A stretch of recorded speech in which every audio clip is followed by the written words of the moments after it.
kebenaran berpihak kepada yang benar. Sekarang kan kebenaran tidak berpihak, abu-abu. Nggak jelas kan? Jadi sekarang kebijakan pemerintah akibat undang-undang haram atau undang-undang perubahan.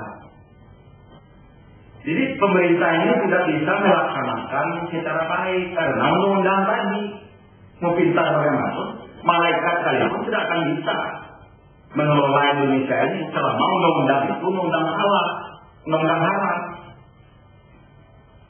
Jadi kalau dulu itu kan presiden memakai GBHR, Pancasila, Undang-Undang Dasar 45, pedomannya konkret. Sekarang pedomannya apa?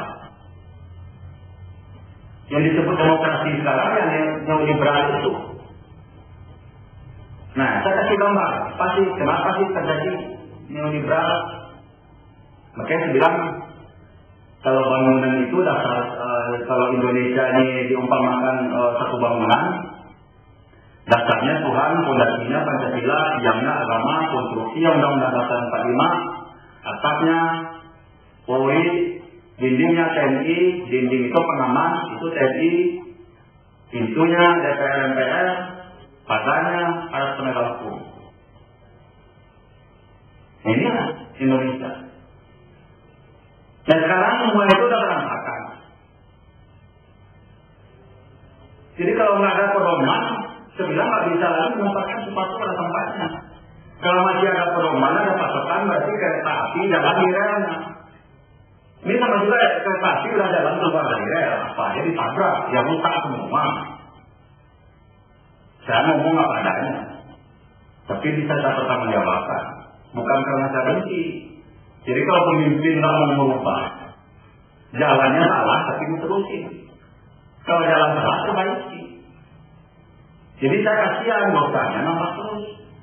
Daripada masuk neraka, itu kita kasih tahu. Cuma itu aja, saya nggak ngarapin apa-apa. Cuma kasihan melihat rakyat. Jadi bulan-bulanan, gas meledak tiap hari.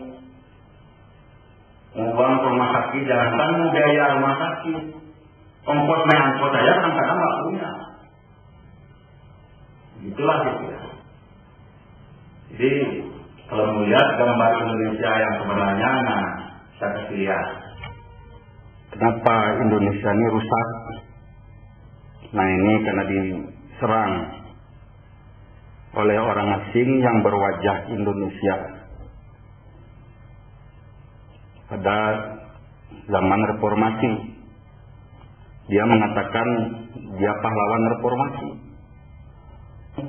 Ini pesawat di gambar, padahal saya menggambarkan bahwa pesawat ini orang ini. Nah, dihantamnya dulu itu konstruksi Undang-Undang Dasar 45 dia rubah. Jebollah dindingnya. Dindingnya itu pengaman adalah TNI. TNI kan nggak bisa apa-apa. Jadi di TNI ditaruh di luar sistem, nggak bisa bersatu dengan rakyat, diputus hubungannya dengan rakyat. Jadi setelah konstruksi dihajar ya Pancasila dia hilang. Nah ini gambarnya. Siapapun yang menjadi presiden, kalau dengan pemilu langsung, dia tetap melanggar Pancasila, melanggar Sabta Marga TNI, menabrak Undang-Undang Dasar 45, menggilap Sabta Marga dan Sumpah Prajurit.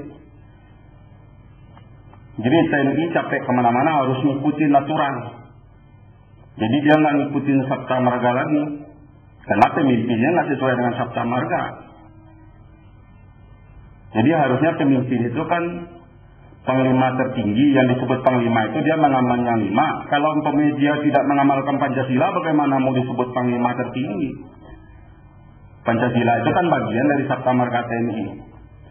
Yang disebut panglima itu dia mengamalkan Sabta Marga, dia taat kepada Sumpah Prajurit, bisa disebut panglima. Kalau nggak bisa. Apalagi sekarang TNI harus jatuh pada sipil yang nggak ngerti dengan Sabta Marga. Nggak boleh ikut TNI di bawah Departemen Pertahanan. Ya kalau memang iya, polisi juga harus di bawah Departemen Dalam Negeri. Itu harus ditinjau ulang. Saya hanya mengingatkan aja kalau